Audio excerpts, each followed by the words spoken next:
Bom dia para quem está aí. Nós estamos no sábado pela manhã, por isso bom dia, mas quem vai assistir depois, boa tarde, boa noite, boa madrugada, né? Se alguém for assistir em outro momento. Nós somos a Escola Preta essa que é uma proposta de educação étnico-racial para enfrentamento ao racismo, usando as competências e as qualidades que existem dentro da comunidade negra, seja a comunidade negra do Sudeste ou seja a comunidade negra do Nordeste. A gente alcançou, sim, a qualidade de dizer que nós estamos em dois pedaços do país. Então, Baixada Santista, São Paulo, Recôncavo Baiano, Salvador estão representados aqui e, com muito orgulho, tenho de dizer que a Escola Preta é interestadual. É que o povo da Bahia vai dizer que é internacional, mas tudo bem. A gente continua no Pacto Federativo, né? E fala para eles que é interestadual, mas eu também recebo, porque realmente o país chamado Bahia é encantador, maravilhoso, sensacional, fantástico, e eu quero meu passaporte qualquer hora dela. Minha cidadania, na verdade. Passaporte eu já tenho para entrar lá. Hoje, a gente vai ter a apresentação de duas mulheres incríveis que têm as suas fontes de estudo dentro da competência da qualidade da comunidade negra. Eu estou aqui, é lógico que tudo isso como é muito, como direi, a gente está aqui no momento em que dona, a dona Thaís Helena, que vai se apresentar, ela vai falar das relações étnico-raciais determinadas pelo racismo ambiental, né? Logicamente, eu estou aqui enrolando de novo, porque, afinal de contas, eu queria estar com tudo em ponto de bala, meu computador está me enrolando, né? Na verdade, ele não conseguiu abrir o que eu queria que tivesse já aberto. Então, eu vou pedir, né, para que Thaís, por favor, de uma maneira bem tranquila e longa, se apresente, né, enquanto eu estou providenciando aqui os slides que foram enviados por ela. Thaís, fique à vontade, né? Você já é de casa, apesar como nossa amiga Rebeca falou, você não aparece, hoje é seu dia de aparecer. Conte um pouco de quem você é, o que você faz, enquanto eu estou aqui me desdobrando para trazer os seus slides, tá bom? Mas fica à vontade, já já vai estar à sua disposição eles. Um bom dia Tá para bom. todos e todas. Bom dia. Bom dia. Vocês estão me ouvindo? Oi? Oi. Oi. Que elas são tímidas de manhã, eu estou te ouvindo. Ah, tá. Gente, bom dia. Meu nome é Thais Helena. Eu sou a moça tímida que fica com a câmera fechadinha aqui, só escutando os debates. Estou muito feliz de poder estar contribuindo de alguma forma. E esse tema para mim é bem desafiador também. Eu estudo serviço social na Universidade Federal de São Paulo. Então, a minha área... E aí, o que eu foco assim, dentro da assistência social é a área habitacional e a área urbana. Essas duas políticas e como o racismo atravessa essas duas políticas, né? Como que o racismo também vai desenhar o espaço urbano, também vai desenhar outros espaços também, outros tipos de espaço. Mas principalmente como o racismo vai desenhar o espaço urbano e como que a política habitacional vai colocando e expulsando a população pobre do centro das cidades para a periferia. Então, vou trazer um pouquinho para vocês alguns elementos do racismo ambiental nessa perspectiva de como a política urbana e habitacional vai também fazendo várias atrocidades com a população negra no meio ambiente. Esse slide, ele é só um slide ilustrativo, assim, nada muito elaborado, mas é só para eu, não, na verdade, não me perder na apresentação. Você consegue ver o slide, amiga? Eu consigo. Então, porque na verdade o que acontece? Como você me mandou em PDF, na verdade você não me mandou em PDF, baixou aqui em PDF. Então, assim, eu não sei se consigo passar, tá vendo, ó, como é que dá para passar? Sei. Se você consegue apresentar assim dessa forma, fica difícil para você? Consigo. Tá bom. Não, não. Não. Você Então, pode clicar do lado também, viu, Renato? é, Lá do é, lado tem 1, 2, 3, 4. a, Não, é, do seu lado, eu acredito que Ah, esteja do seu tá, lado. é verdade. Olha que coisa mais. É, tá vendo? É isso. Tecnologia ajuda. Já entendi também Sim, o que você pediu para fazer. Então, fique à vontade, estou à sua disposição na hora que você precisar de passar, é só falar passa, Renato, ou pode então deixar. e estamos aqui para isso, tá? Tá. Bom, gente, eu coloquei essas duas imagens porque muitas vezes a gente acaba achando que a concepção, né? Toda vez que a gente vai fazer alguma atividade para a sociedade civil no geral, quando a gente fala sobre racismo ambiental, primeiro que é um tema que a maioria não faz ideia do que é principalmente, inclusive dentro da academia também, ainda é um tema pouco discutido, pelo menos dentro da minha área, né, de serviço social. Então, ainda é um tema a ser melhor trabalhado, né? E muitas pessoas, quando a gente fala qualquer coisa relacionada ao meio ambiente, né, a palavra ambiental, meio ambiente, ou qualquer coisa que deriva disso, muitas pessoas tendem a associar a mata, né, a floresta, a flora, a fauna, e acaba não associando isso às cidades também, à produção das cidades. Então, o racismo ambiental, ele não é só focalizado em famílias negras ribeirinhas, em famílias negras quilombolas, enfim, quem está mais presente num meio ambiente mais conservado, digamos assim. Ele também é produzido nas cidades, no espaço urbano, e também é feito tanto com a população, contra a população negra, e também contra a população indígena do país, né? Então, acho que esse é o primeiro ponto. E vou, na verdade, conceituar aqui o racismo ambiental, de onde veio esse termo, mas vou focar no racismo ambiental no Brasil. Então, racismo ambiental, ele é um termo que foi cunhado em 1981 por um líder afro-americano de direitos civis, Benjamin Franklin. E o conceito nos Estados Unidos, ele surge a partir de manifestações do movimento negro contra algumas injustiças que estavam ocorrendo ali, injustiças ambientais. E o caso emblemático que fez com que surgisse esse termo racismo ambiental ou injustiça ambiental foi num caso na Carolina do Norte que que bonito, mas ele tá bem largão. Desculpa, continua, por favor. imagina,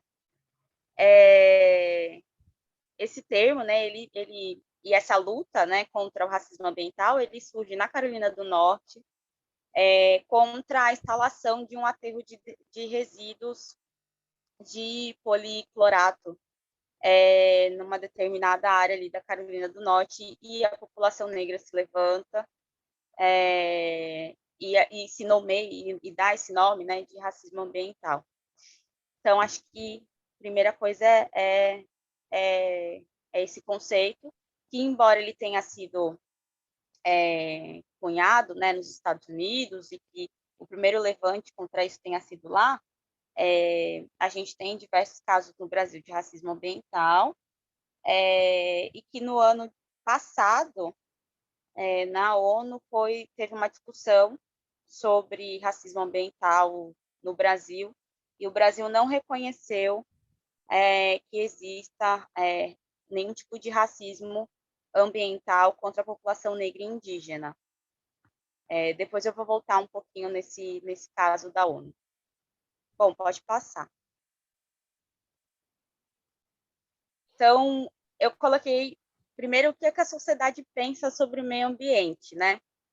Quando a gente pergunta algo relacionado a isso, quais são as primeiras ideias que vêm na cabeça da população no geral, como que é a educação feita nas escolas em relação ao meio ambiente, a educação romantizada sobre o ambiente. Pode passar. Então, coloquei algumas coisas que as pessoas pensam a primeiro momento. A primeira coisa que elas pensam são os animais ou o bem dos animais, né? A segunda são a flora, a fauna, verde, floresta, reciclagem, veganismo, poluição. E quando as pessoas pensam, né, que existem seres humanos, tem a culpabilização dos indivíduos, que são aquelas frases, não, mas os seres humanos, eles jogam lixo na rua, eles não pegam, não coletam, enfim, frases desse tipo. E que no Brasil, a saúde ambiental, né, ela vai ser, e principalmente a falta de saneamento básico para a população negra nas periferias e nas favelas do Brasil, ela vem de forma institucionalizada, né? Ela vem como uma política pública mesmo, né? Não como uma falta de política pública. É impressionante como os mecanismos das políticas da cidade, tanto da política urbana, dos planos diretores, do plano municipal de habitação, se você analisar friamente, eles, inclusive, produzem a falta de saneamento básico nesses lugares. Então, não é só uma falta de não é só um não atender, né? Mas é também provocar justamente esse racismo ambiental que a gente está falando. Aqui eu trouxe as próximas imagens. Pode ir, Renata, pode passar. São justamente isso que eu estou falando, são propagandas de parceria público-privado, ou até mesmo só do setor público, que vai dar essa ideia romantizada de meio ambiente, né? Que é se cada um cuidar de uma árvore, se cada um separar seu lixo, 5 atitudes para mudar o mundo, né? Distribuição de mudas, como adotar um bichinho de estimação. Pode passar, Renata.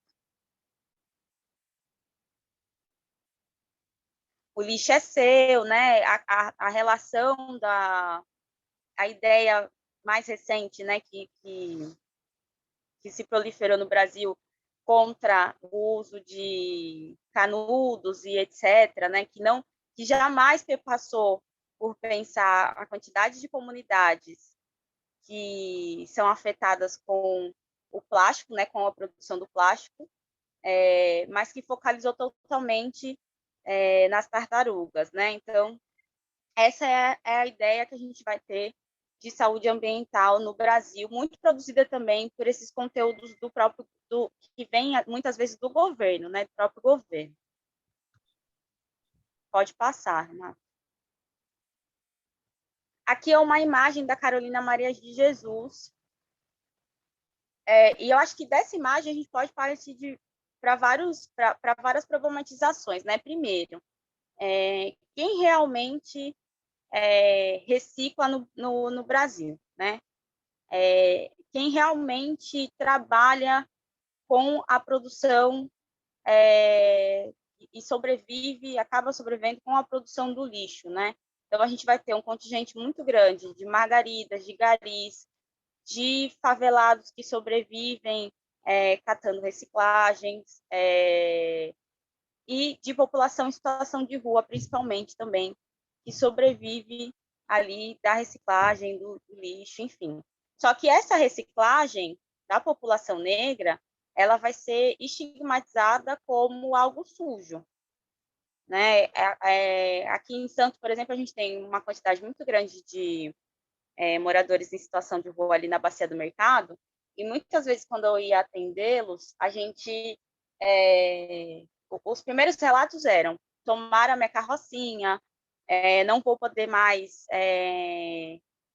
catar materiais, plástico, enfim, para vender, para conseguir algum meio de subsistência. Então, esse tipo de reciclagem, que é essa relação da população negra com o lixo, ela vai ser criminalizada, né? Ela vai ser estigmatizada. Mas aquela reciclagem gourmet lá de Instagram, de Facebook, da população branca fazendo, reutilizando, enfim, sendo sustentável, aquelas propagandas da Natura, enfim, essas vão ser as propagandas e a reciclagem que vai ser bem vista, né? Vai ser colocada num lugar de que está fazendo bem ao mundo, bem ao planeta e etc. Né? Então, acho que essa é a primeira. E a gente vai ter um outro fator também, né? Essas ideias de separação de lixo e etc., elas são importantes, mas quando a gente está falando de um Brasil que é racista, quem vai fazer isso para a população branca também é a população negra, com as empregadas domésticas e etc. Vai ser ela que vai ter essa obrigação de ir lá e separar o lixo, e isso a gente não, também é uma coisa que a gente não discute. Pode passar, Renata. E aí, como que a gente chegou, né, em tudo isso? Então, eu coloquei essas primeiras impressões e tal, sociais e etc., só para a gente entender um pouquinho as contradições mesmo presentes na discussão sobre o meio ambiente no Brasil, né? A gente sabe que depois de escravizar os indígenas, né, utilizando a sua força de trabalho até a morte, de promover guerras para conquistas de territórios, de espalharem doenças contagiosas, causando um genocídio de milhares de etnias, a gente vai ter a escravização dos povos africanos e seus descendentes, né? E vai explorá-los, justificando através da ciência que estes não continham humanidade na sua origem étnico-racial e que, portanto, a partir dessa não humanidade, ser escravo e escrava seria uma condição biológica, né? Sendo legítimo o uso de violência para extrair a força de trabalho, e foi o método que os colonizadores europeus utilizaram para expandir, desfrutar e se beneficiar das terras, né, com gozo. Então, desse modo, né, que o capitalismo brasileiro se desenvolveu partindo da justificativa de que aquele trabalhador e aquela trabalhadora negra escravizada, por questões tidas como biológica, logo não seriam aptos a ocupar e desenvolver o trabalho livre e assalariado no Brasil. Mas, mesmo essa presença negra, ela sendo indesejada no capitalismo, justamente pelo racismo científico, né, pelo evolucionismo, pelo darwinismo, determinismo, serem usados, né, para legitimar essa submissão de exploração e essa condição biológica, entre aspas, de escravo e de escrava, né?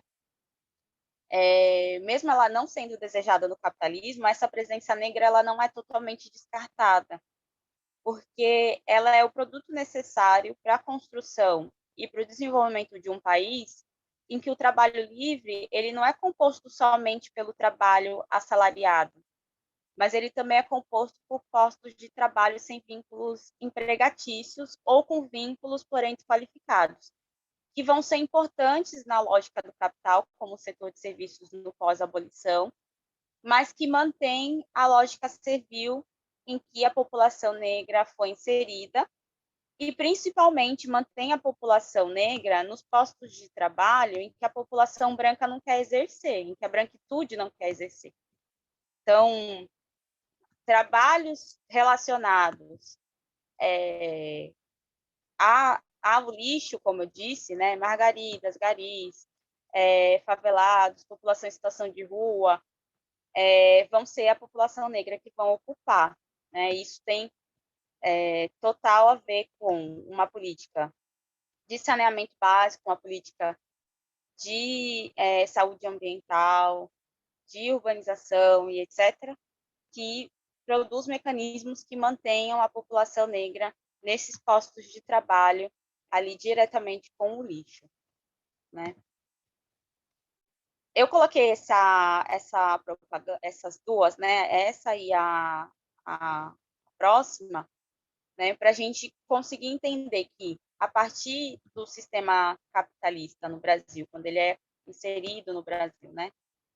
Que a gente tem uma pressão econômica muito grande, né? Para que se tenha a abolição no país, e a gente começa a ter um desespero pelo embranquecimento através da política de imigração, né, que vai privilegiar determinados fluxos populacionais em detrimento da população negra, e também muito pela emergência que se está colocando de uma abolição paulatina e compulsória para que haja o trabalho livre em 1888, ela vai ter como um dos objetivos visar que as raças, né, consideradas superiores e civilizadas fossem aquelas que compusessem as classes sociais. Então, hoje, quando a gente faz o debate de classe no Brasil, a gente esquece um pouco, essa também é uma crítica minha muito aos grupos políticos de hoje, enfim, que não incluem as pautas do movimento negro, mas que principalmente lidam com as classes sociais, né?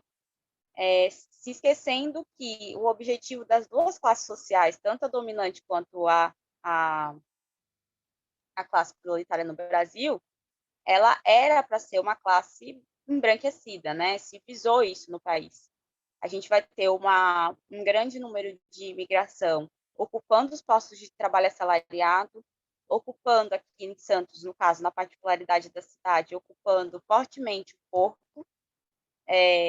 Vai ter um aumento, acho que mais ou menos em 1890, mais ou menos por ali já, um pouquinho depois da abolição, em que a gente vai ter uma reviravolta muito grande, muito expressiva no Porto de Santos,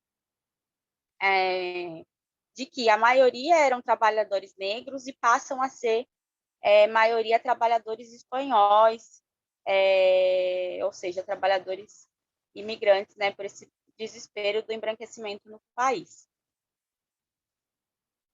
Então, para sustentar um país hegemonicamente branco nas duas classes sociais fundamentais, seriam necessários os trabalhos vexatórios em que a população negra foi inserida, porque além de funcionais para a economia, eles sustentam a superioridade branca que ocupou os postos de trabalho assalariado, tendo ou não acesso a direitos sociais como uma saúde ambiental e saneamento básico. E tenho falado isso,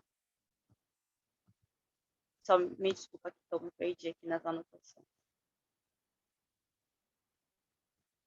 Bom, então, esses trabalhos, eles são funcionais para a economia por quê? Porque o capitalismo ele não consegue dar conta da produção do seu próprio lixo, essa é a verdade. Ele produz muito e não há ferramenta suficiente em termos de política pública e da política pública de saneamento básico que dê conta da produção de tanto lixo. Então, é necessário que haja pessoas também que sobrevivam desse meio de trabalho para que a gente possa minimamente ter uma saúde pública para a branquitude. Pode passar, Renata. Então, esse também é um boletim de eugenia no Brasil, incentivando o embranquecimento. Pode passar. Essa vai ser a ideia científica, né, de que que nesse caso está invertido, né? Mas o último seria o primeiro, né? E aí vai evoluindo, então do último para cima. Que a raça iria evoluindo conforme o embranquecimento. Pode passar, Renata. Essa é a casa da Maria Carolina de Jesus. Eu trouxe essa imagem para a gente também pensar o quanto essa população sendo colocada nesses postos de trabalho não assalariado, e que vai ter também um importante papel para manter a saúde ambiental dos centros das cidades, etc., porque muitas vezes essa população que trabalha com um tipo de reciclagem, como a Maria Carolina de Jesus, vai encontrar os lixos, vai recolher, enfim, nos centros da cidade, então não vai recolher esse lixo na própria periferia. Então, o quanto eles são funcionais também para essa política que sabe que não vai dar conta de tanta produção do lixo no capitalismo, e qual é a resposta, né, do Estado a essa população também, porque, de novo, né, a culpabilização dos indivíduos vai dizer que, e essa ideia de eugenia também, né, de que a população branca ela é civilizada, né, ela é limpa, a gente tem a ideia ainda, né, de que quanto mais branco, mais limpo, e mais a ideia de limpeza está muito associada ao branco, à brancura, né? E essa ideia de que a eugenia poderia resolver os problemas sociais e de saneamento básico de maneira simples, visto que o branco já possuía um amparo político e um poder aquisitivo, né? E aí você tem também uma ideia de purificação da raça com o amparo público, né? De que os negros poderiam se sobrepor a essas desvantagens a partir de um clareamento da pele, né? E aí sumiriam por seleção natural. Mas que, então, portanto, quanto mais negro você for ainda, mais retinto, essa condição desumana de falta de saneamento básico, de conviver com lixo, ela vai ser uma responsabilidade sua por não ser civilizado. Vou dar como um dos exemplos, a gente tem um plano de reassentamento involuntário na cidade de Santos. Plano de reassentamento involuntário nada mais é do que um plano de remoção. Você tira a família de uma determinada ocupação involuntariamente, e tem que dar conta de responder com política habitacional, de colocá-las em algum outro lugar, né? E aí, a gente tem um plano na cidade de Santos, justamente um plano de reassentamento involuntário publicado pelo poder público, para a população do Dique da Vila Gilda, que é a próxima imagem, que é justamente, inclusive, onde eu moro, que é uma favela de palafitas, que é considerada hoje a maior favela de palafitas da América Latina, e que convive com essa imagem que vocês estão vendo, de extremo lixo, enfim, de extrema condições, de não condições sanitárias, né? Sem água potável, sem energia elétrica e etc. Então, essa é a imagem daqui, do meu bairro. E o plano de reassentamento involuntário para essas famílias aqui vai dizer que essa população não tem educação sanitária, que a falta de educação faz com que elas joguem o lixo no que a gente chama de maré, né? Alguns chamam de rio, mas a gente chama de maré. E de que essa população ela também é responsável por sujar, enfim, e contaminar a orla da praia, porque esse lixo contamina essa água, acaba levando, a correnteza acaba levando a alguns pontos da praia. Então, que nós, população negra, somos responsáveis e que nós não temos educação sanitária.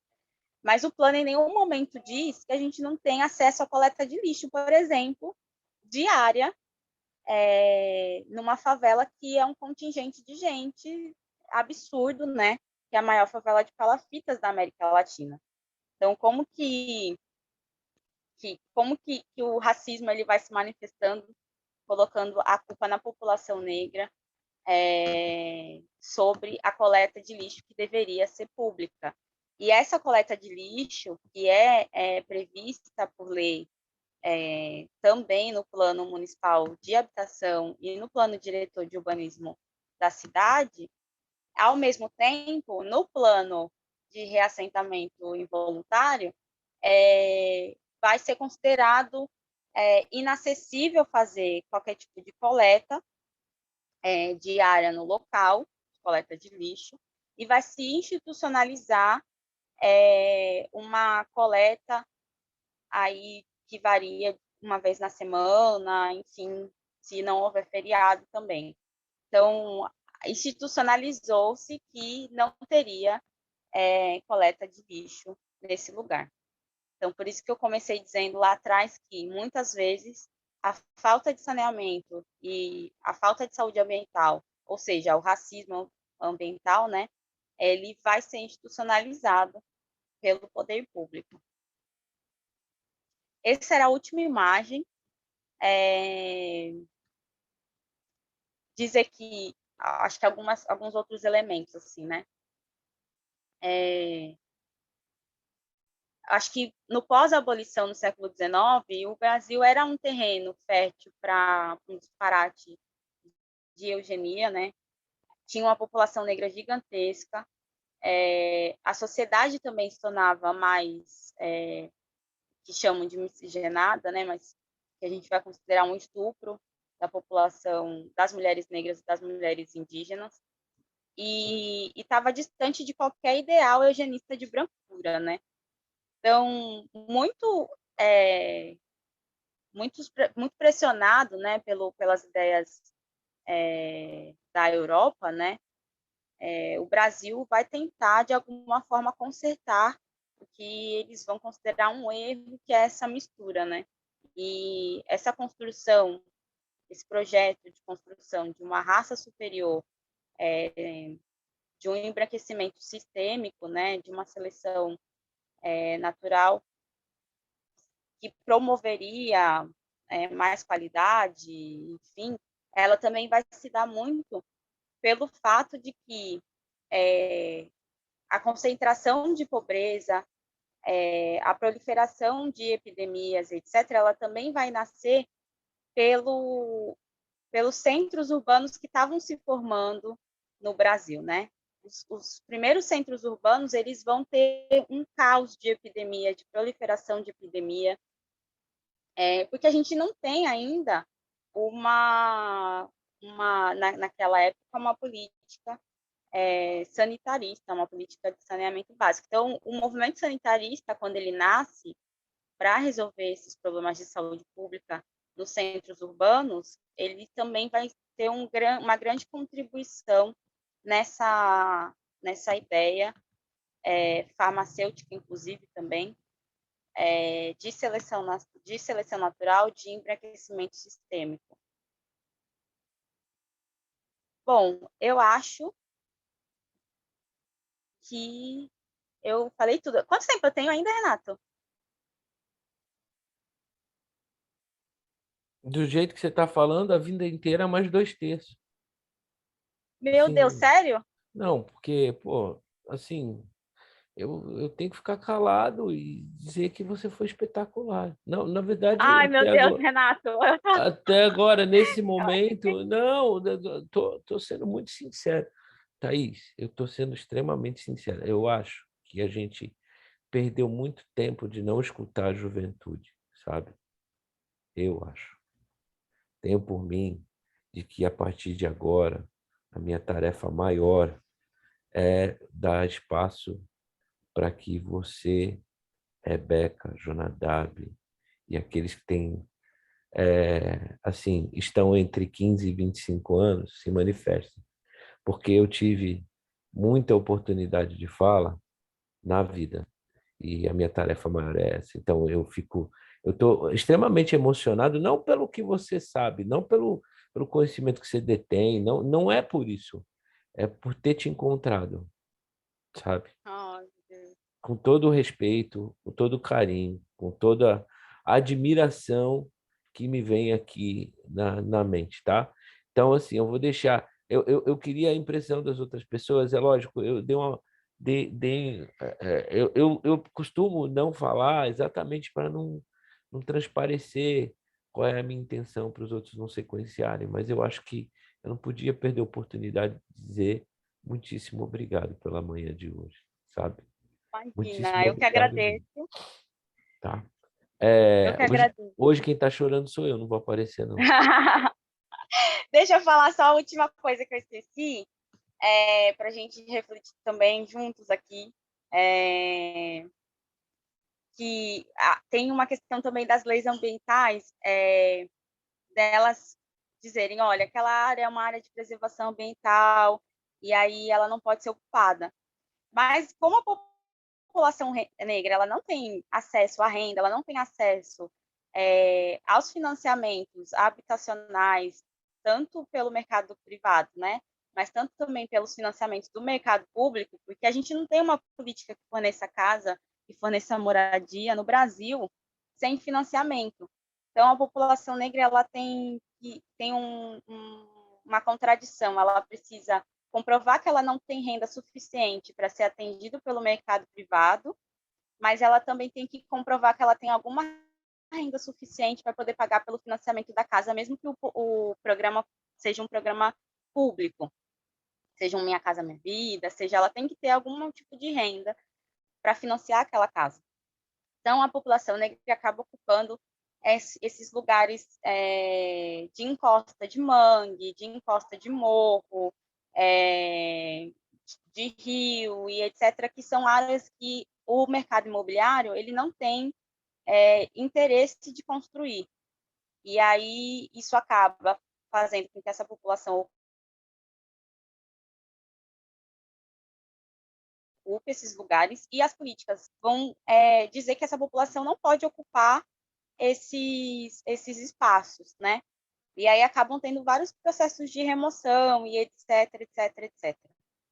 Mas, por que eu estou falando isso? Porque uma das lutas da população negra, pelo menos aqui em Santos, é que essas pessoas se mantenham nesses lugares, a não ser que haja realmente risco de morte, deslizamento e etc. Por quê? Porque a gente vai ter uma cidade praiana, com muito mangue, inclusive, também, mas que muitas vezes um Ilha-Pochá, e aí o Renato vai me entender melhor, que é de Santos, um Ilha-Pochá, por exemplo, que deveria ser uma área de preservação ambiental, é uma área que tem um metro quadrado mais caro da Baixada Santista, né? Com prédios de luxo, clubes de luxo e etc., né? E aí a população negra que ocupa os morros e o dique e faz palafitas, etc., vai ser criminalizada e as leis ambientais elas vão ser severamente aplicadas. Thaís, toda a área de marinha, você está lembrando do Ilha Porchá? Vou falar que toda a área de marinha da Orla é privilegiada, tem laudêmio, teve agora um acordo para poder acabar com o laudêmio, enquanto toda a área de marinha que beira rio, há pedidos de desocupação, há pedidos determinando que haja imediata destruição de espaço. Na verdade, só existe no estado de São Paulo, só existe uma exceção, que é uma exceção entre muitas aspas, que é o caso das mansões que foram construídas na beira-mar no litoral norte, travaram as passagens de praia, que, na verdade, a demolição não foi para as mansões, foram a demolição para as passagens. Enquanto que eu tenho certeza que, se fossem pessoas despossuídas, seria a demolição das casas. Então, assim, nós estamos em 2021 falando de eugenia, racismo ambiental, racismo científico, e nem esquerda nem direita falam disso. Nem extrema esquerda nem extrema direita falam disso. Bom, eu vou me calar. Eu quero escutar.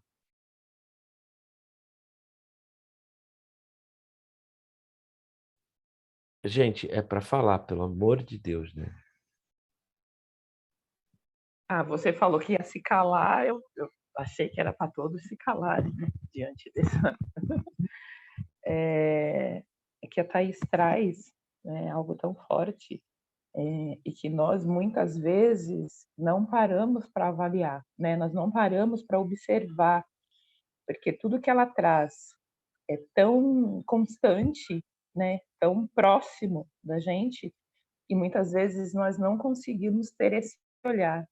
Então, a importância desse trabalho que nós estamos realizando, né, Renato, que você vem realizando há anos, essa sensibilização de olhar que eu sempre falo, né, um olhar ali, eu morei perto aí da Thaís durante muitos anos, durante 44 anos da minha vida, morei perto e nunca percebi, né, nunca tive esse olhar. O que a falta de conhecimento nos traz, né, em relação à cobrança de políticas públicas, né? Porque muitas vezes nós cobramos algumas coisas e tem mais alguns outros detalhes.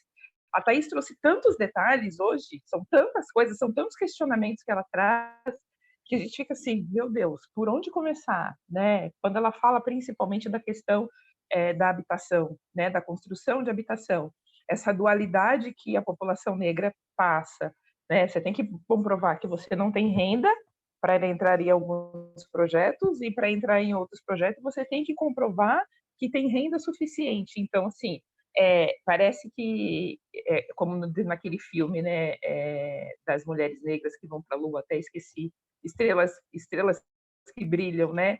Tem uma das mulheres que fala assim: toda vez que a gente alcança um patamar, vocês colocam algo a mais para que a gente nunca consiga alcançar. Então, parece que nós estamos sempre assim, né? Parece que quando a gente consegue evoluir em alguma forma, as coisas estão sempre muito, muito diferentes. E o que vai para a mídia é aquilo que eu sempre coloco, né? Que as pessoas sempre falam que o negro ele está empoderado. E eu sempre falo que não, que nós somos nicho de mercado de produtos de roupa e cosméticos. E é isso que a grande mídia propaga. E eu acho que essa grande propagação da mídia em relação a isso dificulta esses nossos olhares, inclusive da própria população negra, para essa necessidade, né? Então, desvia o foco do olhar do que realmente nós precisamos focar, do que realmente nós precisamos atingir, do que realmente nós precisamos ir atrás. Todo esse conhecimento que você traz, ele não é discutido, ele não é colocado. Nós não vemos, nós não temos noticiado todas essas suas colocações. E são fatos de extrema importância. Nós estamos aqui, nós estamos dentro da cidade de Santos, você está trazendo coisas assim que eu nunca tinha ouvido sequer discutir sobre o assunto, né? Então, são reflexões e mais reflexões que a gente vai fazendo, que a gente acha que vai levando para a vida, né? Que qual o caminho a ser trilhado para despertar essa situação? Porque quando a gente fala de leis, né? Tudo isso que você coloca cabe numa faculdade de direito, numa faculdade de engenharia, né? Numa faculdade de ambiental, de ciências ambientais, né? Olha todos esses locais, né? Na arquitetura, na assistência social, em várias, na pedagogia, social. A e pedagogia, a gente pelo amor de Deus, pedagogia. Se vê isenta de tudo isso. Exatamente. E nós não vemos essas discussões ocuparem esses lugares. São esses lugares em que essas discussões elas têm que ser feitas e nós não vemos essas discussões ocuparem esses lugares. Na Câmara de Vereadores. Exatamente. E é como você coloca, é trazer o jovem para essa discussão, né? Colocar o jovem, despertar esse olhar, né? Então, olha quanta coisa que em uma apresentação de meia hora que você traz para a gente, quanta informação importante, né?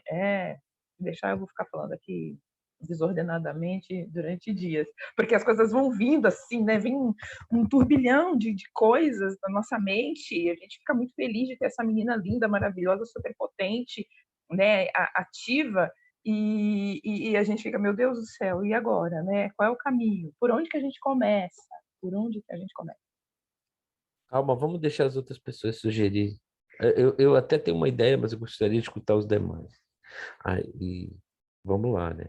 Lembrando que as duas pediram para sair às 11 horas, mas a Lucilene já não vai sair mais às 11. Só avisando. Vamos lá. Vamos lá, vamos lá. Escola Preta, Posso emoções. falar? Pode, Meire, claro. Desculpa, Ideli Nascimento, pode falar. Ah, tá. Bom, Thaís, em primeiro lugar, muito obrigado. Em segundo lugar, muito obrigado. E muito obrigado, muito obrigado. Você, sabe, foi brilhante na sua exposição, sabe? Você trouxe tanta coisa, muita informação, mas de uma forma didática, de uma forma muito clara, sabe? Então, assim, uma preciosidade, né? Muito legal, porque você trouxe também assim esse processo histórico, né, do embranquecimento, essa relação, né, com como é que se desenha esse racismo ambiental, né, até os dias de hoje.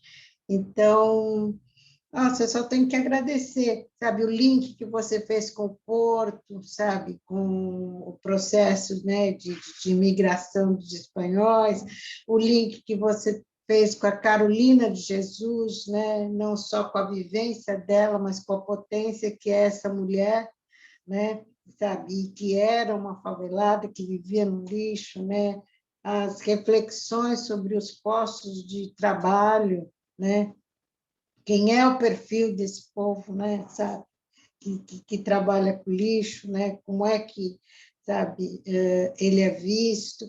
Então, e uma coisa muito interessante, né, que eu achei legal, que você falou num determinado momento, né, que, sabe, e essa política pública, né, muitas vezes vem da falta de política pública, né? Então, muito obrigada, achei fantástico, acho que assim, sabe, esse trabalho que você trouxe dá, inclusive, sabe, assim, para mais aulas mesmo, mais debates, mais discussões, tá? Obrigada, Thaís, você foi ótima.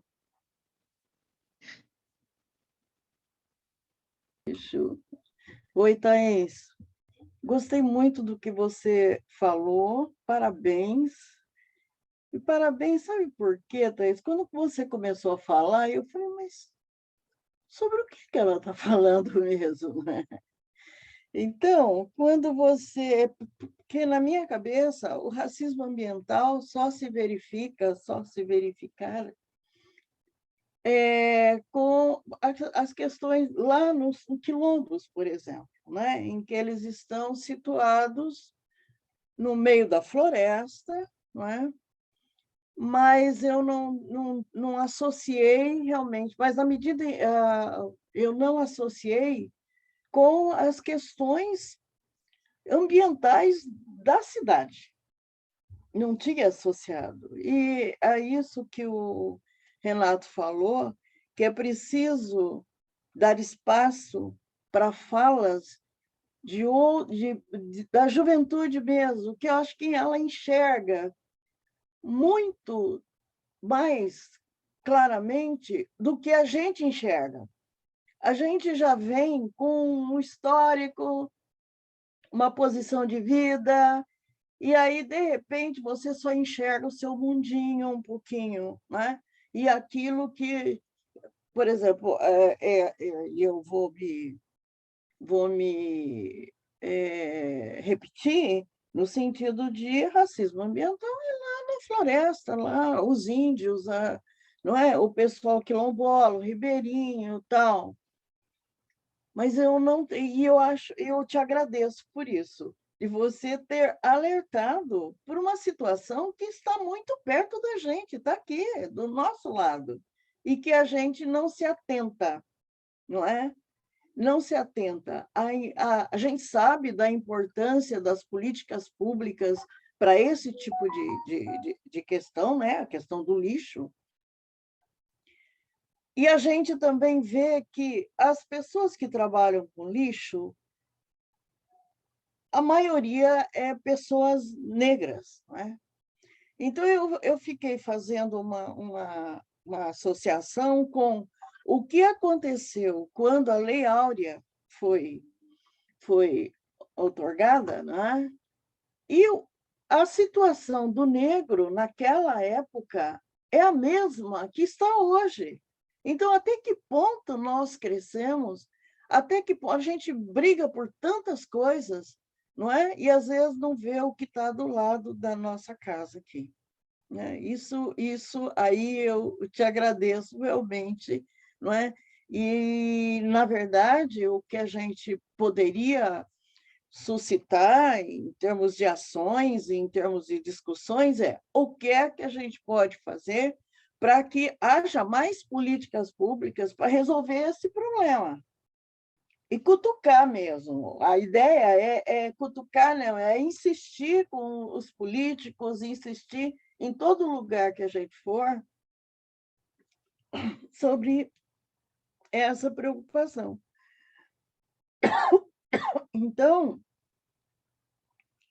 eu agradeço. Eu não estou muito legal. Eu agradeço o que você disse e agradeço por você ter me alertado sobre esse tipo de coisa. Tá bom? Deixa eu tomar um pouco. Eu que agradeço e dizer que a meta é ter tantos livros como a senhora. Ah, Qualquer dia desse eu já vou fazer em você está descrição. vendo os livros aqui? Ai, meu Deus. Vou fazer em Eu descrição. não tenho outro lugar para falar, entendeu? Ela tem um quarto de livros, mas eu ia falar isso, e o que está aparecendo, acho que é só um terço, né? Qualquer dia desse, a gente vai fica fazer quieta.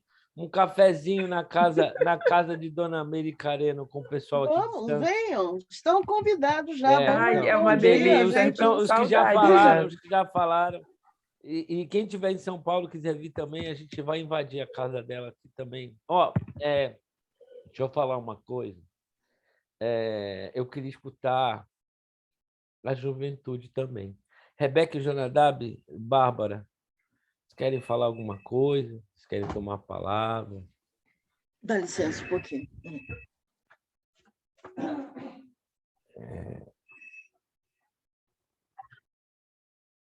Não é obrigatório falar, mas seria bacana escutar vocês. Vocês querem falar alguma coisa? Bárbara, se eu fechei seu microfone, eu peço desculpa, você pode abrir novamente.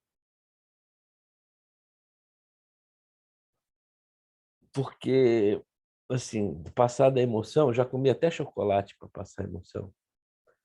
Passar da emoção, na verdade, o que eu tenho para dizer é o seguinte: entre as políticas públicas que existem no Estatuto da Igualdade Racial, duas delas são extremamente mal resolvidas. Tá? A gente não vai conseguir dar conta esse ano de falar sobre isso, mas a gente vai começar no ano que vem falando sobre o Estatuto. Isso eu prometo. Né? Para quem fez parte do embrião disso, lembra, eu acho que Deli lembra, Lucilene lembra, quando do embrião da Escola Preta, que a gente nem falava esse nome, a primeira coisa que a gente pegou na mão para poder ler foi o Estatuto da Igualdade Racial, e ler paulatinamente. E a gente chegou a ler apenas os conceitos, a gente não chegou nas políticas, porque até chegar nas políticas, todo conceito é bem estrategicamente montado para que a gente não entenda como funciona. E é exatamente isso que a gente tem que entender como funciona. Não é a única lei, mas é uma lei determinante para a gente alcançar uma série de direitos. E dentre esses direitos, o direito à moradia, à habitação digna, que perpassa logicamente pelo racismo ambiental, não tá aplicada. O Minha Casa Minha Vida nunca foi para a população negra. Aliás, tem muita gente que eu conheço assim, que tentou e não conseguiu. E está esperando na fila há muito tempo os predinhos que não sai do chão. E mais, né? É proibitivo o valor inicial que você tem que pagar para entrar nesta fila, que tem que pagar. O mínimo valor que em Santos se paga, o mínimo do mínimo que no Santos se paga, há 3, 4 anos atrás, era R$ 11.000, e quem tem dentro da favela R$ 11.000, você compra o barraco inteiro. Então, assim, eu, apesar de morar num lugar privilegiadíssimo, né, que eu moro em Santos, num lugar que é de alto padrão, eu moro numa casa modesta, bem montada, né, tenho certas facilidades com luta, e tenho na minha porta todo dia a coleta de lixo, orgânico, lixo sujo, né? Não é orgânico, lixo sujo. E aos sábados eu tenho a coleta de lixo reciclável na porta da minha casa. Qual é o direito que eu tenho maior sobre quem está morando no dique da Vila Gilda, que tem apenas a coleta de lixo uma vez por semana? Que direito que eu tenho maior a isso? E isso é um plano de governo do atual gestão de Santos, 2021, que esbarra na eugenia que foi construída no século XIX, que teve relevância constitucional em 34, que a gente no começo falou como uma palavra solta, mas que está aí no nosso dia a dia. Que eu fui falar agora com a Guarda Municipal e com a gestão de Santos, e todo mundo, mas o que é isso mesmo? É o mito do bem-nascido, do berço, daquele que é superior ao outro. É racismo. E quem deveria dar conta disso como legislação é o Pacto das Cidades, é o Estatuto da Igualdade Racial, que nem se fala.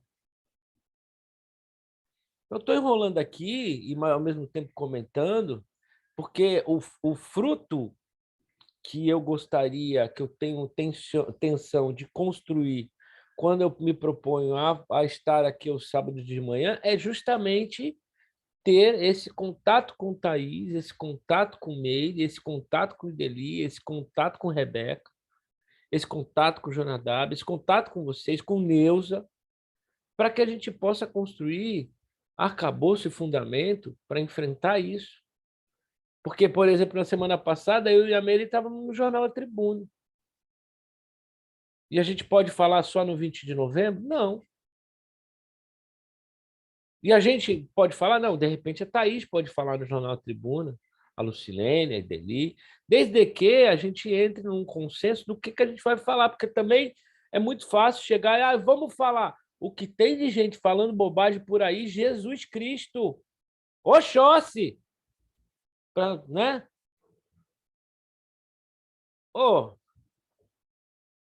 Desculpa, agora saí do choro para a indignação. Olha, eu estou indignada para falar a sua palavra, repetir a sua palavra. Eu fui atender o telefone e o interfone, e aí o rapaz me mandou o jornal A Tribuna. Eu fiquei muito feliz quando eu abri isso daqui. Tá escrito Vale do Ribeira. Falei, nossa, que beleza! Na trilha, olha, você vê o que é o racismo. O que é o racismo, gente? Não, eles falam tudo do Vale do Ribeira. Quando você vê essas fotografias que eles colocaram, você não tem uma notícia sobre os 42 bairros quilombolas que existem no Vale do Ribeira. Só fala de coisa bonita, não fala a população negra, não aparece aqui. O Vale do Futuro é o vale que não tem preto. Esse caderno, gente, não é possível um negócio desse. Olha o Vale do Ribeira que eles mostram. É um vale que é maravilhoso. Ele é, realmente, ele é maravilhoso. É um dos lugares mais bonitos. Eu conheço muitas cidades, conheço muitos lugares, na Europa, na África, enfim. Não vejo um lugar tão lindo quanto o Vale do Ribeira. Mas isso não esconde os problemas que eles têm. E, principalmente, a população negra, que é massacrada. Aí, o racismo ambiental, viu, Thaís? Ali está flagrante. O racismo ambiental, uma coisa absurda, uma coisa absurda. Eu fico realmente, eu não me conformo, não me conformo. É isso. Com uma coisa dessa, o esquecimento da população negra, entendeu? O apagamento da população negra, oh, meu Deus, é uma coisa absurda. Como é que pode ai, tá me ligando. Espera aí que eu vou. Aí vocês desculpem. Uma outra coisa que eu fiquei também refletindo muito, assim, com muito, vocês falarem de indignação, uma coisa que me deixou indignada nesse último ano foi a forma que a gente tratou o deslizamento no Morro do Macaco. A forma que a gente, sociedade, né? Gente, aqueles 80 corpos soterrados eram 80 corpos majoritariamente negros. E a gente não fala disso, sabe? A gente não fala que aquele deslizamento teve uma cor, que ele não foi uma tragédia, né? Um incidente, que a natureza se revoltou e aí aconteceu aquilo, né? Que é assim que o noticiário prega, mas é que aquilo foi projetado, assim, é óbvio. A pedra estalou 5 dias. Meu amigo Rafael morreu nisso. A pedra estalou 5 dias seguidos lá no Guarujá, né? 5 dias seguidos ela estalou com aquele temporal, com aquela chuva. Ele foi como bombeiro voluntário e estava lá na hora que os 5 bombeiros morreram. Ele era um dos bombeiros voluntários que morreu, Rafael do Afroqueto. Eu fui no enterro dele para poder dizer basta, só que não bastou. Ela está certíssima. Foi um genocídio. Para mim, foi um genocídio. Mas é isso, gente. Eu queria muito escutar a Lu, e aí eu estava querendo sugerir, Renato, já vou palpitar aqui, já que agora eu estou falante. Por que a gente não deixa um dia só para a Lu? Não, a gente pode deixar, não tem problema nenhum, não. A gente pode deixar. O lance é que a gente está sem agenda, tá?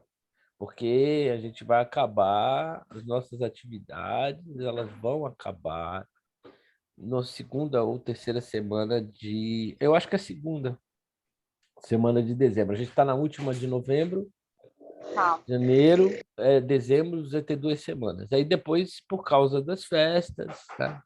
Só que eu gostaria de palpitar um pouco mais. Eu concordo, se ela concordar, eu concordo. Acho que isso não é o problema. Mas eu queria palpitar que vocês utilizem, eu vou deixar o grupo aberto para a gente utilizar também para propagandas, como eu já vi que já tem, isso é muito legal. Mas para vocês palpitarem sobre a Escola Preta. Escrever mesmo.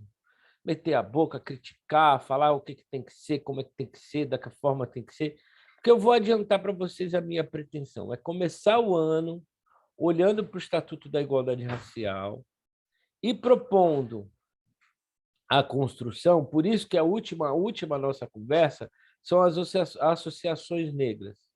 A gente não vai conseguir evoluir de forma nenhuma se a gente não construir um espaço institucional. Não adianta ser a produção preta do Renato, o estúdio bombando, a ONG Procurou, porque ela não, na verdade, isso não nos representa como grupo. Isso aqui já é um grupo. Cada um tem. A gente, poxa, eu queria muito ter um braço para dentro do Quilombo com a Neuza aqui. Eu queria muito, aliás, eu quero muito ter um braço na Bahia com o pessoal que está lá. Eu quero muito ter um braço em São Paulo com o pessoal que está lá. E eu quero que esses braços, na verdade, a gente se apresente, se vocês tiverem interesse, de forma coletiva. Deixa eu botar meu rosto aqui, que eu ainda nem estou falando tanto. Então, assim, no final das contas, como é que a gente consegue se organizar? Se frequentando, tendo opiniões. Eu concordo, viu, Thaís, que por causa do tipo de assunto que a Lu vai tratar, que ela deva ter um dia exclusivo. Eu concordo. Só que isso tinha que partir de vocês. Eu não quero ficar. Eu quero participar de um grupo onde todo mundo tenha essa opinião.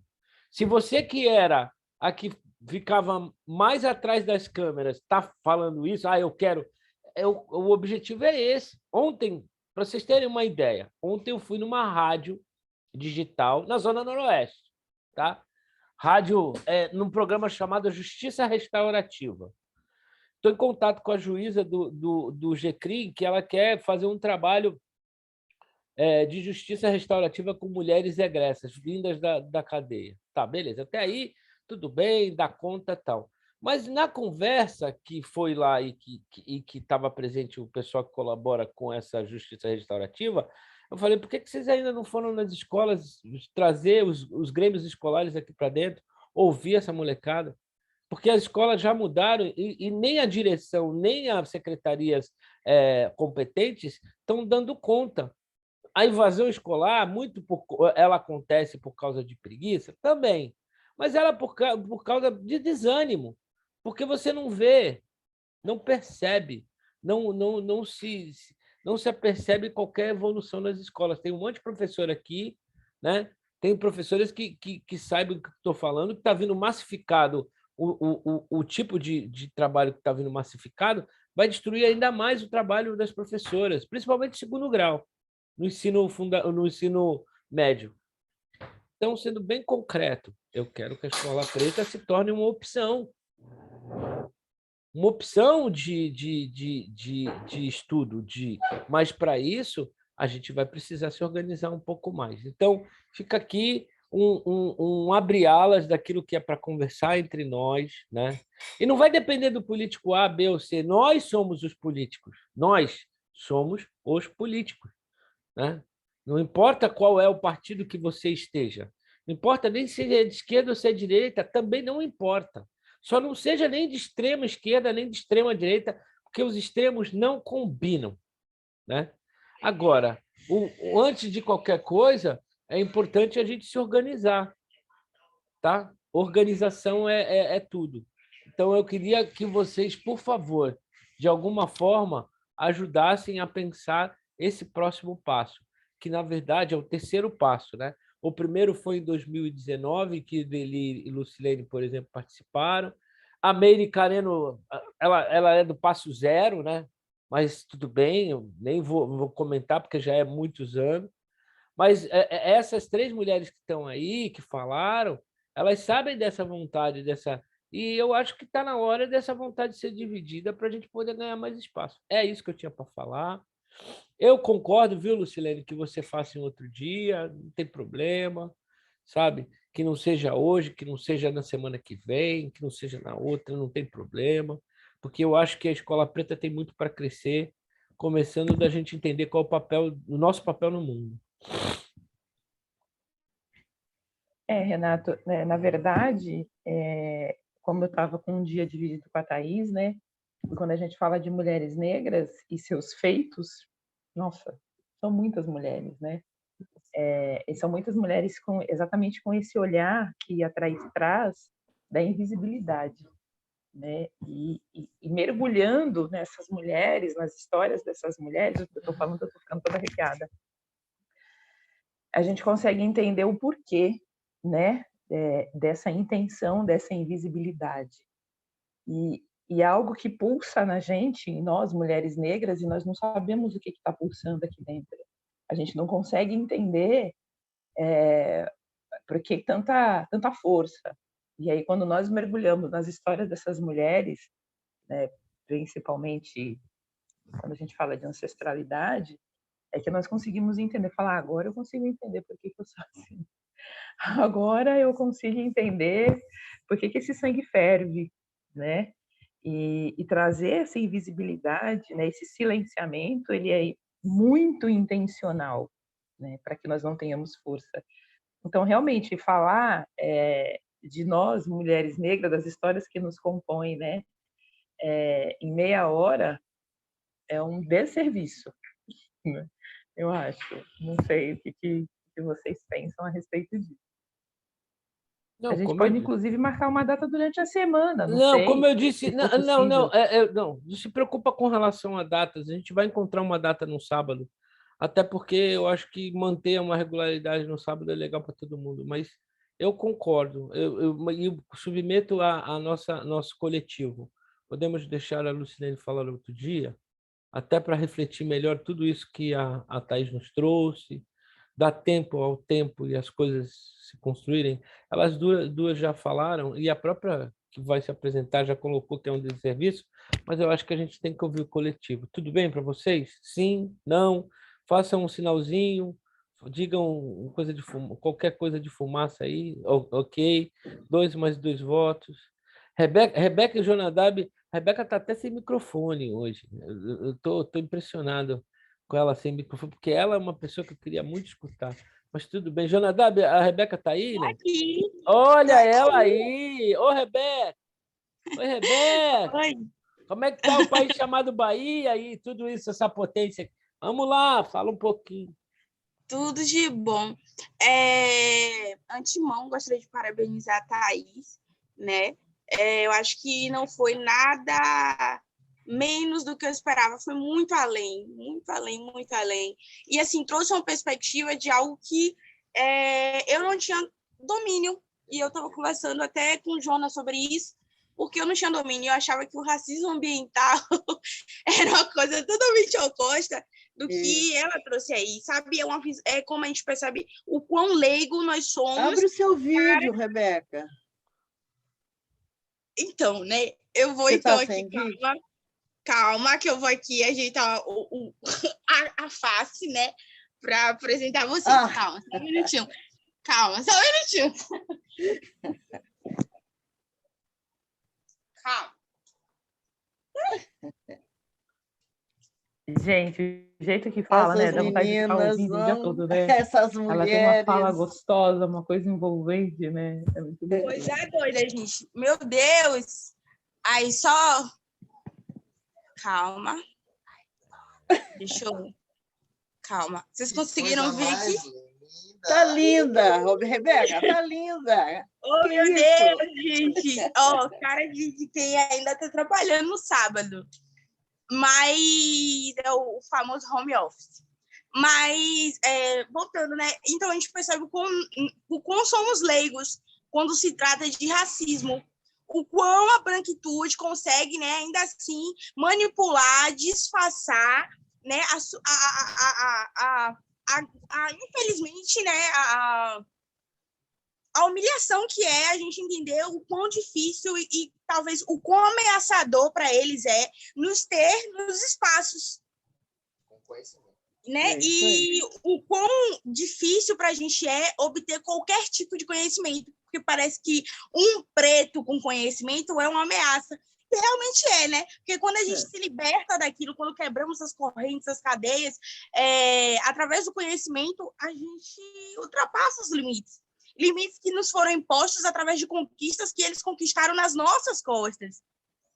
Então, assim, Thaís, gratidão demais, demais, demais por isso, por esse conhecimento compartilhado. Corriqueiras, né? E isso por trazer. E isso está tão nítido na nossa cara constantemente. E eu falei assim, caraca. Travou.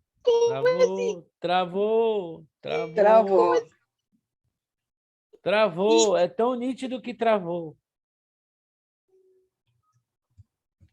Travou, Jona. Travou, Rebeca. É isso, né? É isso. A gente está... É por isso que ela não queria entrar, não é? Cada Porque dia uma que coisa passa... interfere na outra. Pena. Não, mas a gente vai ter contato com Rebeca, Jonadab, Jaime, que são os nossos representantes lá Não esquecendo que a professora Jaime é que trouxe das riquezas de lá da Bahia para a gente. E é isso, eu falei na rádio basicamente o seguinte: a gente tem que ir para as escolas de uma maneira de tirar de lá de dentro o conhecimento e exportar para fora, né? E a escola, na verdade, é um ponto de referência. Olha, os dois caíram. É um ponto de referência, na verdade. A escola que eu digo é apenas, não é que lá dentro da escola a gente vai ter, não, no entorno, no centro comunitário, nas organizações em volta, né? A gente tem que alcançar essa possibilidade. Quer falar, Neuza? Você entrou aí, deu uma piscada. Quer falar, amiga? Será que você consegue? Vou até desligar a Ela câmera está para ver. com o Microfone tá, desligado. microfone desligado. É. Eu vou até. E, Renato, quando você fala, desculpa, Vou falar. quando você fala da escola, eu sempre falo do papel social que as pessoas que estão inseridas na escola precisam entender que a escola tem. Né? Como você coloca, a escola é só um ponto de referência, né? Mas quem está ali, quem participa dessa escola são os alunos e tem os seus pais que fazem parte daquela comunidade. Eu sempre coloco que a escola tem esse papel social de além ensinar, né, educar as crianças que lá dentro estão, de instrumentalizar a sociedade ao entorno. Então, Então, mas... quando a Thaís traz... Pode falar. Não, termina. Eu tenho uma coisa para falar sobre escola que eu vi acontecer. Pode terminar. Então, quando a Thaís traz essas questões, né, do quanto isso é importante, de quem trabalha nessas escolas que estão aí em torno desse local onde a Thaís fala, né, para que nós tenhamos esse outro olhar também, até, olha, uma coisa tão simples, né, que nós, como você colocou, de privilégio, eu estava aqui parando para pensar também a respeito da coleta de lixo, né? Todos os dias. Então, muitas vezes as coisas acabam acontecendo de uma forma tão automática e nós acabamos não percebendo. E isso, talvez, com certeza, acho que é algo muito fácil de ser modificado. A coleta de lixo é uma ação que talvez deva ser muito simples e com essa movimentação partindo das escolas, de conhecimento, né, dessa cobrança da população, eu acho que alguma coisa nesse sentido do que a Thaís trouxe, nós já conseguiríamos mudar. Tantos projetos que são realizados dentro das escolas, né, nós também já poderíamos começar a mudar algumas coisas. Sim, eu acho a importância do papel da escola, né, frente a toda a sociedade, porque ela está em vários lugares da sociedade, quer dizer, ela está em todos os lugares. Mas se a gente conseguisse trabalhar com os professores, porque a força dos professores perante as famílias e perante as crianças, a gente mudaria realmente o mundo, né? Mesmo. Poderia dar um torniquete, uma mudança radical, né? Eu estou trabalhando com formação de professores. E aí, então, vem antes dos professores estarem na escola, mas os cursos que elas aprendem, né? nas universidades, nas faculdades, enfim. Se a gente conseguisse trabalhar um pouco com essa formação, também poderia ajudar bastante. Rebeca, você voltou? Você quer terminar o que você estava falando antes de eu partir para o meio para o final? Não. Você quer? Você está aí? Você consegue escutar? Não? Sim. Enquanto ela se adequa, eu vou lembrar para vocês uma realidade que eu vivi. Algumas pessoas sabem, outras não, mas eu fui gestor de um contraturno municipal. Isso quer dizer que eu fui gestor de um contraturno de escolar, né? Eu tinha sob minha responsabilidade 400 professores e servidores. Eu tinha sob a minha responsabilidade 52 coordenadores pedagógicos. E eu pedi para estar lá, porque o secretário de Educação da cidade me chamou e perguntou onde é que eu queria trabalhar. Eu falei, eu quero trabalhar no contraturno educacional.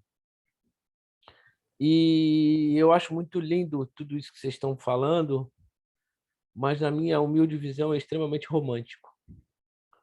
porque existem forças outras que permeiam a escola, forças políticas contrárias a esse tipo de atividade, até para deixar isento a escola desse tipo de discussão, porque a escola é usada como ponto de divulgação de políticos, não é de um político.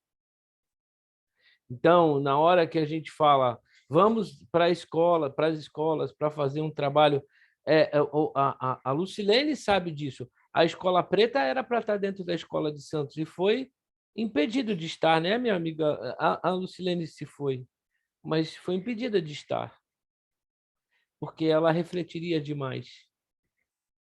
Então, a gente tem que bolar uma estratégia institucional, e aí eu deixo aqui para aquelas que estão, em que a gente consiga fugir desse, porque não existe espaço vazio, e essas políticas contrárias, como o Thaís comentou, essas políticas públicas da não política pública humana, ela existe e também está presente em espaços escolares. Então, quero que vocês reflitam com bastante calma, bastante tranquilidade. A gente tem até o começo do ano que vem para poder pensar em algo em que a gente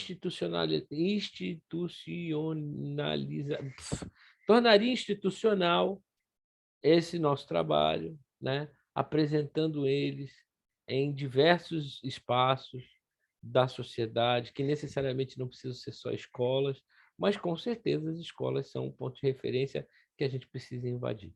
E aí eu deixo as últimas palavras do dia de hoje para vocês, né? Agradecendo demais a Thais Helena Modesto Vilar, a sua a sua a sua gentileza, a sua generosidade de transferir o seu conhecimento para a gente. E, assim, eu acredito que tem alguns Renatos, algumas Thaís, algumas Meires, algumas Idelis, algumas Neusas, que a gente precisa encontrar para poder trazer para perto, para continuar construindo de uma maneira organizada esse nosso espaço. Bom dia a todas e a todas, né? Hoje o Jonadab saiu, mas todas, e eu deixo a palavra com vocês. Então, vou começar também agradecendo pela oportunidade, dizer que, apesar da importância de ouvir a juventude, a importância de ouvir as nossas mais velhas, os nossos mais velhos, sempre aprendo com vocês, mulheres que estão aqui, porque se hoje eu tenho esse olhar também é por conta de toda uma trajetória que vocês construíram, de coisas que vocês não desistiram. Então, se eu tenho esse conhecimento que eu tenho hoje, se eu pude observar essas coisas que estavam invisíveis, com certeza foi com a lupa que vocês já tinham construído.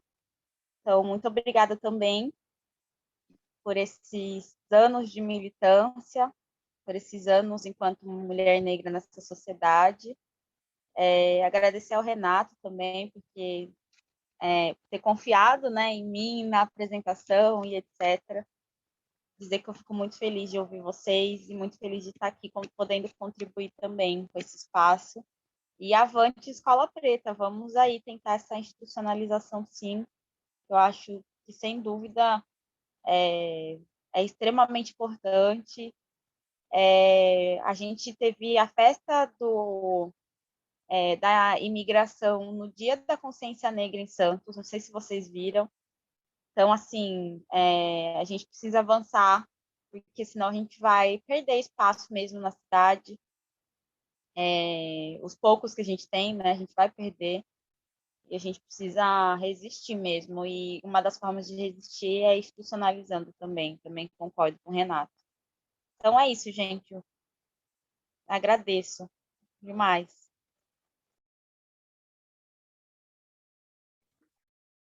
Gente, eu acho que a Escola Preta é um núcleo de resistência, não é?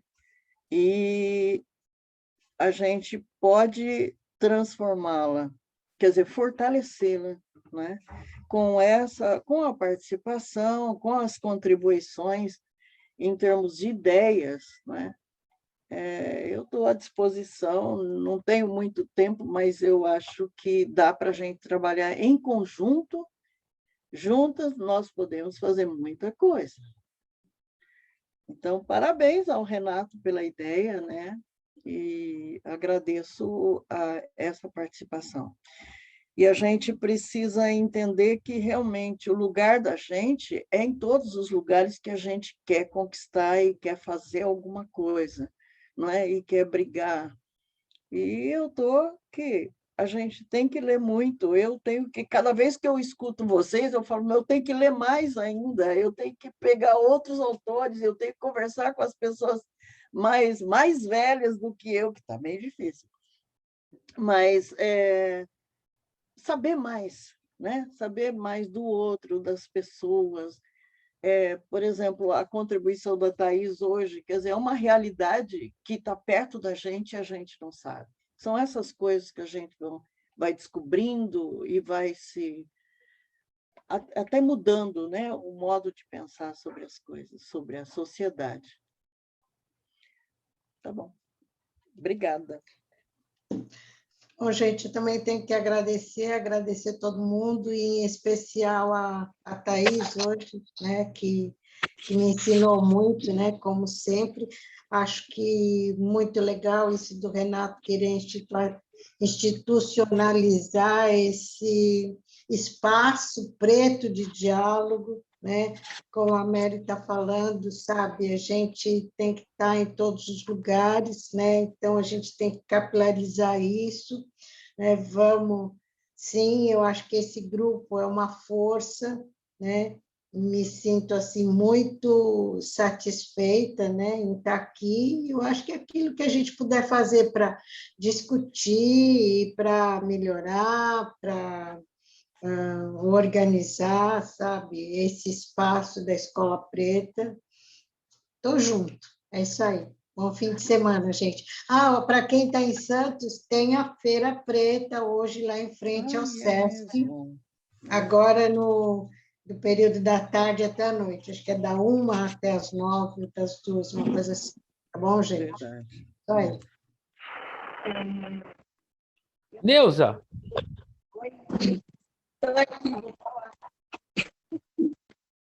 Eu quero agradecer. espera aí, vamos fazer o seguinte, vamos desligar todo mundo as câmeras, por favor, e os microfones para a Neuza poder ter os... Isso. Então, eu quero agradecer, primeiramente, né, pelo momento, dessa grata, e também eu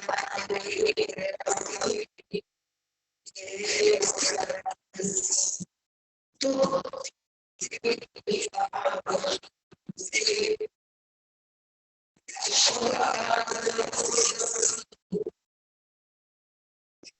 Amiga Neuza, desliga sua câmera também, porque aí facilita. Se você... Isso. Então, eu tenho muito assim, que agradecer, né, ao grupo da Escola Preta, agradecer a Adriana por essa aceitação, de como ser mulher, ser se aceitar, se valorizar, que ela sempre me ensinou que não existe um lugar para nós devemos estar onde a gente quiser. Todo lugar é diferente. Então, tudo que eu tenho, tudo que eu sou, eu devo a essa mulher.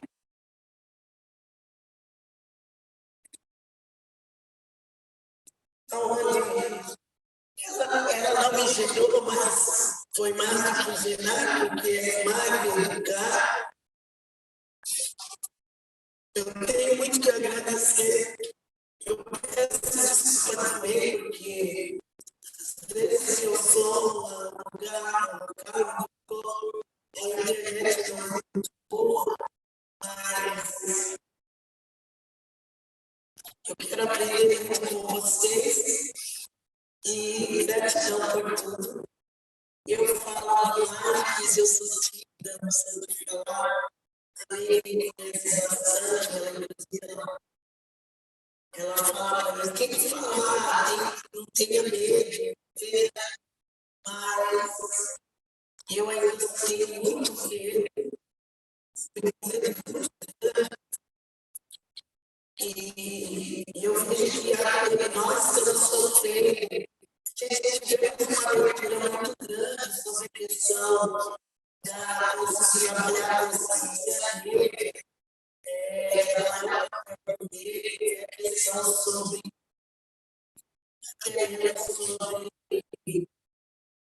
tudo. E, de repente, nós estamos vivendo, não sei se vocês estão percebendo, mas eu, por ser do Vale do Ribeiro, por ser de Uruguai, a gente está sofrendo uma pressão muito grande, né? E escola, trabalho na escola estadual, para vocês terem ideia, esse ano nós tivemos a atividade do dia 20 de novembro na nossa escola, porque foi colocado assim. Queria que a gente trabalhasse o 20 de novembro apenas no dia 20 de novembro. E aí eu sou rebelde, eu falei que não ia ser de fotografia. Eu falei, a gente não precisa de fotografia, a gente precisa de trabalho de consciência. Se não dá para fazer isso, não dá para pensar essa passada, o dia da consciência negra ficando lá atrás. E a coisa que mais me dói foi ver assim, né, de outros das escolas, onde os outros falam assim, por que ela vem com o cabelo espalhado? Por que ela vem com esse chinelo? Você viu a roupa de fulano? Será que a gente não tem que fazer uma paleta de roupa para dar para essas crianças? Essas crianças estão precisando de roupa. Então, é muito falar isso, porque eu acho que antes da gente ver tudo isso, a gente deveria conhecer que a gente trabalha, que a gente... Eu estava participando dessa escola, para mim, assim, satisfação e energia muito grande, porque eu sei que eu não estou sozinha. Eu sei que eu posso treinar no meu meio e dizer que eu tenho muitas pessoas ao redor, eu não estou no meio sozinha. Então, são essas palavras que eu quero deixar e dizer assim, gratidão, gratidão. Neuza, a gente que agradece demais. E com certeza, só teremos um Vale do Futuro quando tivermos um Vale conectado. Infelizmente, a gente sabe o quanto é difícil aí a conexão, mas a gente vai se manter unido. Você fique no grupo, porque você é nossa representante no Vale do Ribeira. Você é nossa representante no Vale do Ribeira. Eu sei que a Meire, ela faz uma ponte incrível, ela é quase moradora daí, mas você é nascida e criada, e isso nos importa, respeitar o território, tá? Um beijo no seu coração e conte conosco. Tá certo, boa sorte aí, Neuza. Então, com isso, Eu Meire, desculpa, com isso a gente encerra as nossas atividades de hoje. Eu vou parar de gravar, tá? Vou parar a gravação.